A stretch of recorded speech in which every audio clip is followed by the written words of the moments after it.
आज आप लोगों की नॉलेज में भी है कि कहीं जगह पर ऑक्सीजन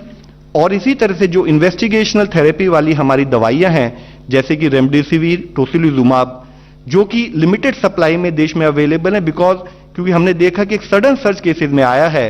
तो वाइल एक स्थाई पर गवर्नमेंट ऑफ इंडिया उनकी सप्लाई बढ़ाने का काम कर रही है। दूसरा जरूरत है कि अननेसेसरी ड्रग प्रेस्क्रिप्शन ना हो। तो हम आप लोगों के द्वारा सबसे यही रिक्वेस्ट करना चाहेंगे कि काइंडली इंश्योर करें जिसको ऑक्सीजन सप्लाई की जरूरत हो उसको ऑक्सीजन दी जाए, जितनी क्वांटिटी में ऑक्सीजन सप्लाई की जरूरत हो उतनी ही ऑक्सीजन दी जाए। साथ ही जो इन्वेस्टिगेशनल थेरेपीज हैं उनको उनके नॉर्म्स के हिसाब से, क्लिनिकल प्रोटोकॉल के हिसाब से ही प्रेस्क्राइब किया जाए। यह भय का वातावरण क्रिएट ना हो कि अगर मुझे रेमडेसिविर या टोसिलिजुमाब नहीं मिलेगी तो मेरे पर्टिकुलर पेशेंट को खतरा ज्यादा है। साथ ही हम इससे संबंधित एक और बात आप लोगों की दृष्टि में लाना चाहेंगे कि जिस तरह से रेमडेसिविर और टोसिलिजुमाब हैं, हमारा क्लिनिकल प्रोटोकॉल क्लियरली आइडेंटिफाई करता है सिमिलरली प्लेस्ड मेडिसिन जो कि इससे चीपर है, जो वाइडली अवेलेबल है, और उन सबको भी हमारी मेडिकल फ्रेटर्निटी द्वारा प्रेस्क्राइब करना चाहिए ताकि लोगों में एक जो भय का वातावरण है वह कम हो सके और साथ ही इफेक्टिव एंड रिक्वायर्ड ट्रीटमेंट हम पेशेंट को दे पाएं। इस विषय में डॉक्टर गुलेरिया आपको और डिटेल में भी एक्सप्लेन करेंगे। साथ ही इक्वली इंपॉर्टेंट है कि एक तरफ जब हम अपना मेडिकल इंफ्रास्ट्रक्चर अपग्रेड करने की बात करें, एक तरफ हम क्लिनिकल मैनेजमेंट प्रोटोकॉल फॉलो करने की बात करें, बहुत इंपॉर्टेंट है कोविड अप्रोप्रिएट बिहेवियर। ये कोविड अप्रोप्रिएट बिहेवियर इसलिए जरूरी है कि अगर हमने इसको फॉलो नहीं किया तो चाहे हम कितना भी मेडिकल इंफ्रास्ट्रक्चर समय समय पर अपग्रेड करते रहें, बट हमारे देश की जनसंख्या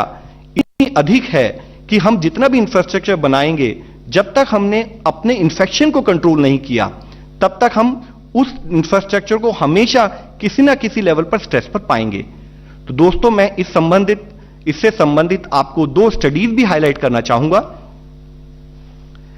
जैसे कि अगर आप देखें कि बहुत सारे विश्वविद्यालयों में इस पर रिसर्च हुई है, उन्होंने पाया है कि अगर फिजिकल डिस्टेंसिंग से हम किस तरह से फायदा उठा सकते हैं, तो उन्होंने देखा है कि एक आदमी अगर कोई भी फिजिकल डिस्टेंसिंग मेजर्स को फॉलो ना करे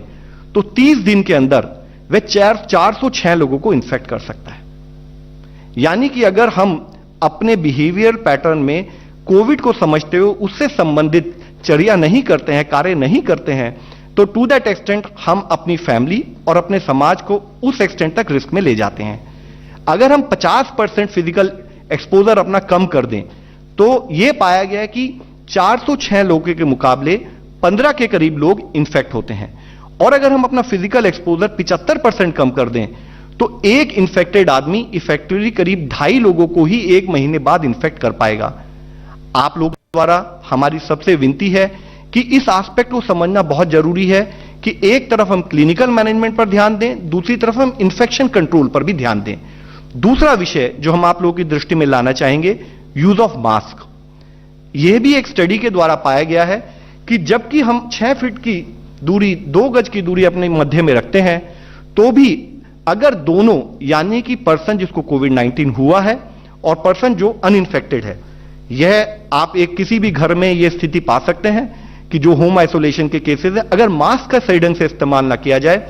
तो 90% रिस्क है कि एक इन्फेक्टेड आदमी दूसरे अनइंफेक्टेड आदमी को इन्फेक्ट कर सकता है। यहां भी अगर आप देखेंगे कि अनइंफेक्टेड पर्सन अगर मास्क पहने लेकिन इन्फेक्टेड पर्सन ना पहने तो 30% उसके